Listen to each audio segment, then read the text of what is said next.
Assalamualaikum warahmatullahi wabarakatuh. Tuan-tuan, puan-puan, pendengar yang budiman, Alhamdulillah. Kali ini insya-Allah kita akan membicarakan tentang kemenangan Aidilfitri ataupun kejayaan kita setelah menunaikan ibadat puasa. Pendengar yang berbahagia, kita telah pun selesai melaksanakan ibadat puasa yang merupakan salah satu rukun Islam yang 5. Sudah semestinya banyak kenangan ataupun banyak pengalaman yang dapat kita perolehi daripada ibadat puasa yang telah selesai kita laksanakan. Dan bermula pada 1 Syawal kita meraihkan ataupun kita menzahirkan kemenangan setelah menyempurnakan ibadat puasa dengan baik. Selain daripada kita menzahirkan kemenangan ataupun kejayaan itu dengan lafaz takbir, tahmid, tasbih dan sebagainya, ada beberapa perkara yang perlu kita ambil perhatian dan laksanakan. Yang pertama iaitu menziarahi ataupun menziarahi antara satu sama lain. Karena amalan berziarah ini merupakan salah satu aktiviti ataupun satu perbuatan yang banyak manfaatnya. Antaranya itu dapat mengeratkan silaturahim antara kita semua.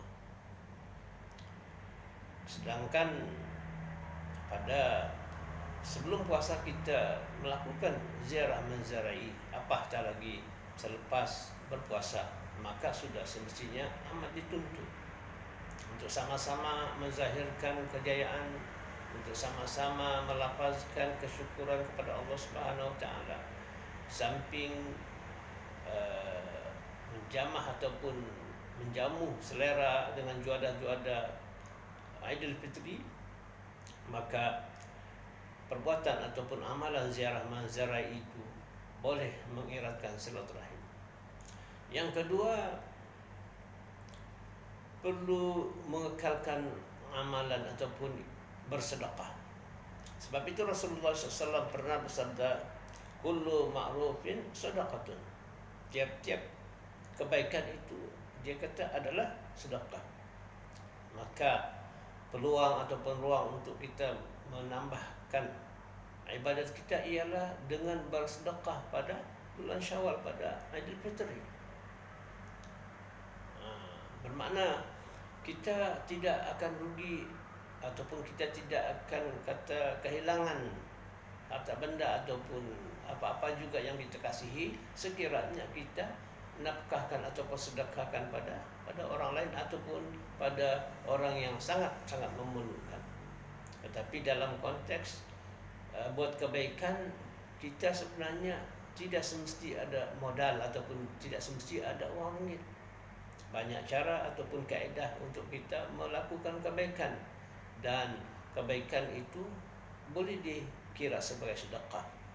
Paling simple, paling mudah, umpamanya dengan senyum, umpamanya bertanya khabar, ya, dengan kita mengangkat tangan. Dengan perbuatan itu orang menjadi senang, menjadi terasa happy, maka itu pun dikira sebagai satu sedekah. Tuan-tuan, puan-puan, para pendengar yang dimuliakan oleh Allah Subhanahu wa taala.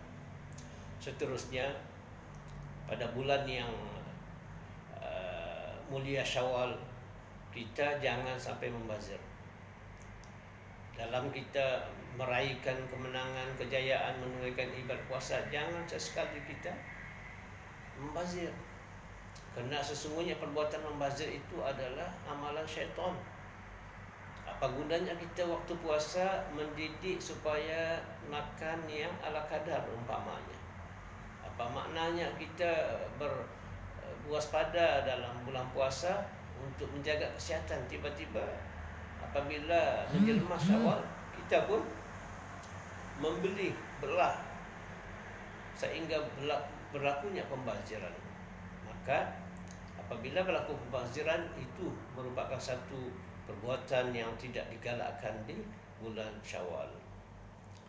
Dan akhir sekali pada bulan Syawal Aidilfitri yang mulia, kita perlulah menjaga tertib kita apabila menziarahi kawan-kawan ataupun saudara kita. Kita perlu jaga, kita perlu pastikan tidak ada pelanggaran syariat umpamanya, ya. Tidak ada perkara yang boleh mendatangkan fitnah dan umpamanya. Sekiranya kita dapat melakukan beberapa perkara yang baik, maka insya-Allah mudah-mudahan Allah Subhanahu wa taala akan terima amalan kita itu sebagai sedekah dan sebagai mengeratkan silaturahim sesama manusia. Sekian saja. Assalamualaikum warahmatullahi taala wabarakatuh.